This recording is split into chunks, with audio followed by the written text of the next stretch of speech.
Ada satu kebohongan yang paling berbahaya dalam agama. Kebohongan yang diwariskan, diulang, lalu dianggap iman. Bukan kebohongan karena niat jahat, melainkan karena kemalasan berpikir. Dan di titik itulah, agama berubah dari wahyu menjadi tradisi buta. Diskusi dalam video berikut ini membongkar satu kenyataan pahit. Banyak Muslim bersumpah setia pada Al-Quran, tetapi runtuh ketika Al-Quran benar-benar dibacakan apa adanya. Nyalakan kamera Anda. Apakah Anda seorang Muslim? Insyaallah ya. Muslim. Bang, kenapa kalian ini kerjanya itu selalu memfitnah Al-Quran? Oke. Makasih ya Bang Edis ya. Aku juga kaget tadi ketika membaca tema yang diunggah di Bang Edis ini, mengapa Islam selalu memfitnah Al-Quran. Aku kaget.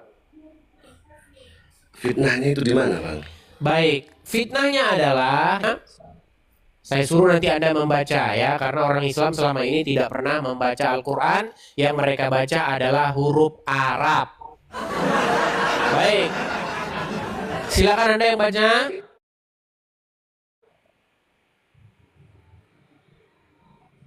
Dan ini surat Al-Ankabut ya, Al-Ankabut 27, betul? Ya, Oke, silakan baca. seimbang. Kurang dekat, segini kurang dekat. Ya, pakai kacamata dulu ya. Oke, silakan. Agak rabun. Oke, silakan. Ya, pantesan tidak melihat kebenaran. Oke, silakan. Dan Itulah nanti begitulah.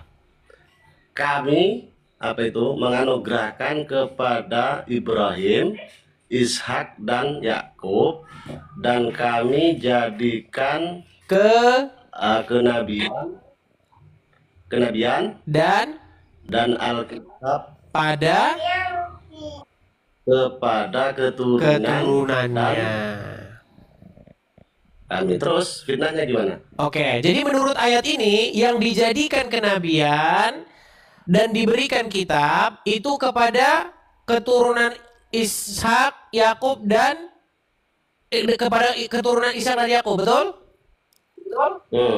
Nah, kenapa umat Muslim memfitnah bahwa yang dijadikan nabi itu dari keturunan Ismail, sedangkan di sini yang dijadikan nabi dan diberikan kitab itu keturunan Yakub?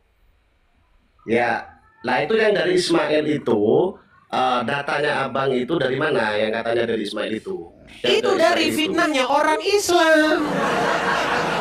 Oke, sekarang saya tanya dulu. Anda percaya nggak ada nabi? Oke. Bang, di Quran kan tidak ada turunan Ismail jadi nabi. Pertanyaan saya kepada Anda percaya nggak ada turunan Ismail yang jadi nabi? Enggak, saya itu cuma percaya sama Al-Quran dan hadis, memang gitu. Kalau memang ada data yang mengatakan itu dari Ismail atau apa, kalau memang ada data saya ikut data, Bang, gitu. Nggak ada masalahnya, tidak ada. Gini, selama Anda jadi orang Muslim, selama Anda jadi orang Islam, pernahkah Anda mendengar bahwasanya turunan Ismail itu jadi nabi? Namanya Muhammad. Pernah dengar itu?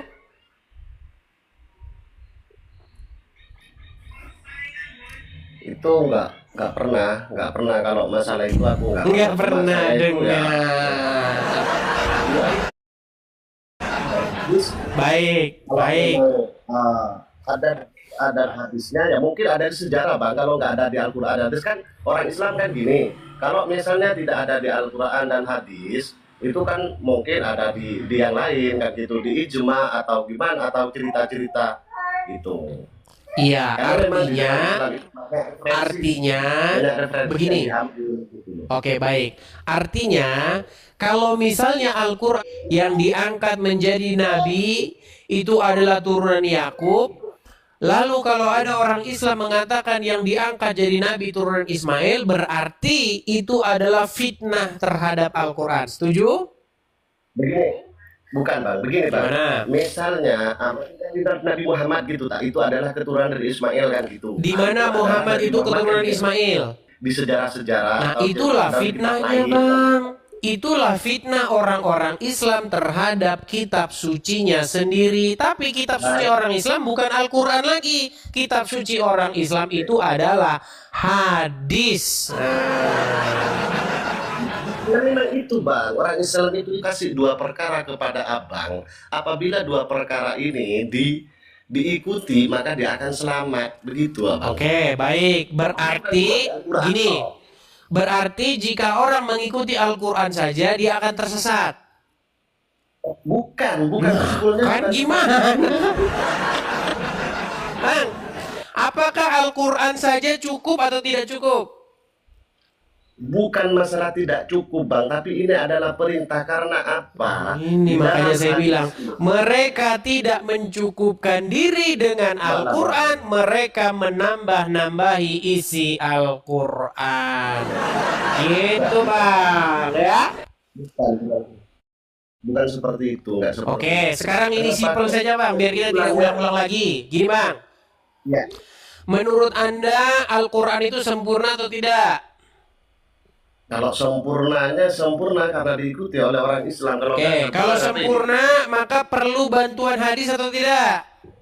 Bukan masalah bantuan Bang. Jadi kesempurnaan itu bukan ditarik kesimpulan, bukan Oke. ditarik kesimpulan terus ini kalau ada Oke. hadis berarti sempurna, nggak seperti itu. Baik Bang. kan, untuk beriman kepada kitab-kitab sebelum Al-Quran, setuju?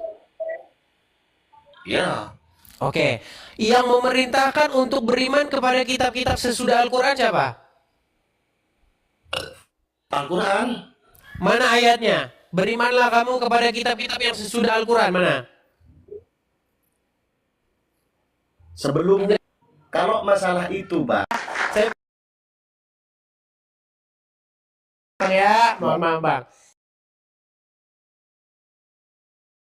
Bilang teman-teman, mereka ini bebal. Akibat apa? Akibat diracuni oleh ulama. Anda mau cari sampai ayam tumbuh gigi, gak bakal ada di dalam Al-Quran itu. Berimanlah kamu kepada kitab yang dikarang oleh Bukhari. Berimanlah kamu kepada kitab yang dibuat-buat oleh ulama. Gak ada. Yang disuruh Al-Quran itu berimanlah kamu kepada Injil.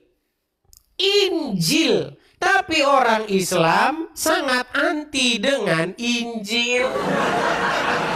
Inilah yang mengakibatkan orang-orang Islam tidak menerima kebenaran.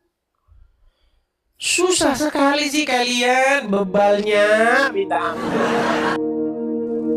Dialog dalam video tadi sejak menit pertama bukan lagi sekedar diskusi, melainkan pembuktian konsistensi umat Islam terhadap kitab sucinya sendiri. Tuduhan umat Islam memfitnah Al-Quran memang terdengar ekstrim, tetapi ekstrim bukan berarti keliru. Tuduhan itu berdiri di atas satu fakta tekstual yang tidak bisa dihindari. Al-Quran Surah Al-Ankabut ayat 27 secara eksplisit menyebut bahwa kenabian dan kitab diberikan kepada keturunan Ibrahim melalui Ishak dan Yakub. Titik. Tidak ada Ismail di sana. Tidak ada Muhammad. Tidak ada celah linguistik yang bisa dipelintir dengan mudah. Masalahnya umat Islam sudah terlalu lama nyaman dengan keyakinan bahwa Muhammad adalah keturunan Ismail. Keyakinan yang diterima sebagai dogma final tanpa pernah diuji ulang secara jujur terhadap Al-Quran. Ketika ayat ini dibacakan, reaksi yang muncul bukan klarifikasi tafsir, bukan pembacaan kontekstual, melainkan kebingungan, penghindaran, dan defensif emosional. Inilah potret telanjang iman yang diwariskan tanpa fondasi epistemologis. Ketika ditanya, apakah Anda percaya ada nabi dari keturunan Ismail? Jawabannya tidak tegas. Ketika ditanya, apakah Muhammad keturunan Ismail? Jawabannya dilempar ke sejarah. Dan disitulah kebocoran teologis terjadi. Sebab jika klaim paling fundamental tentang kenabian terakhir Islam tidak berakar langsung dari Al-Quran, maka umat Islam sedang melakukan satu hal yang mereka tuduhkan pada agama lain, menambahkan narasi di luar kitab suci, lalu memaksakannya sebagai kebenaran iman. Lebih brutal lagi, diskusi dalam video tadi membongkar satu realitas yang jarang diakui secara jujur. Al-Quran dalam praktik umat Islam tidak pernah berdiri sendirian. Ia selalu ditemani, ditopang, bahkan diselamatkan oleh hadis dan ulama. Ketika Al-Quran terasa tidak cukup, hadis dipanggil. Ketika hadis bermasalah, ulama dijadikan tameng. Maka wajar jika muncul tuduhan bahwa kitab suci umat Islam bukan lagi Al-Quran semata, melainkan paket ideologis bernama Al-Quran plus hadis plus tradisi. Ironisnya, pihak Muslim dalam diskusi ini justru menguatkan tuduhan tersebut. Alih-alih menjelaskan fungsi hadis sebagai penafsir wahyu, ia justru tampak tidak memahami kerangka itu sendiri. Tidak ada penjelasan tentang perintah taat kepada Rasul, tidak ada elaborasi tentang otoritas sunnah, tidak ada argumen tentang metode ulama memahami ayat-ayat yang bersifat umum dan khusus. Yang ada hanyalah kalimat kosong, saya ikut Al-Quran dan hadis. Sebuah slogan iman yang terdengar salih, tetapi gagal total ketika diuji secara intelektual. Di titik ini, tuduhan fitnah terhadap Al-Quran menjadi semakin tajam. Sebab fitnah bukan selalu berarti mengada-ada ayat palsu. Fitnah juga bisa berupa memaksakan makna yang tidak pernah dikatakan teks, lalu menuduh siapapun yang bertanya sebagai musuh agama. Jika Al-Quran menyebut kenabian pada garis Yakub, lalu umat Islam bersikeras bahwa kenabian final berasal dari Ismail tanpa mampu menunjukkannya secara eksplisit dari teks, maka pertanyaannya sederhana, namun mematikan. Siapa yang sedang setia pada Al-Quran? Dan siapa yang sedang melindungi tradisi? Lebih menyedihkan lagi, diskusi ini menunjukkan bahwa banyak Muslim tidak pernah benar-benar membaca Al-Quran sebagai teks yang menuntut pemikiran kritis. Mereka membaca hurufnya, menghafal bunyinya, tetapi tidak siap menghadapi konsekuensi maknanya. Ketika ayat berbenturan dengan keyakinan populer, yang diselamatkan bukan ayatnya, tetapi keyakinannya. Inilah tragedi iman modern. Teks dikorbankan demi rasa aman kolektif. Maka, mari hentikan sandiwara kesalihan ini. Jika umat Islam tidak siap menerima Al-Quran apa adanya, bahkan ketika ia mengguncangkan keyakinan populer, maka jangan bicara soal kebenaran mutlak. Karena iman yang hanya hidup selama tidak dipertanyakan, bukan iman, melainkan tradisi. Dan agama yang bertahan dengan membungkam pertanyaan, bukan agama wahyu, melainkan tradisi yang ketakutan pada cahayanya sendiri. Al-Quran tidak membutuhkan pembela yang panik. Ia hanya menuntut satu hal, dibaca dengan jujur atau ditinggalkan dengan jujur. Terima kasih telah menyaksikan tayangan video ini.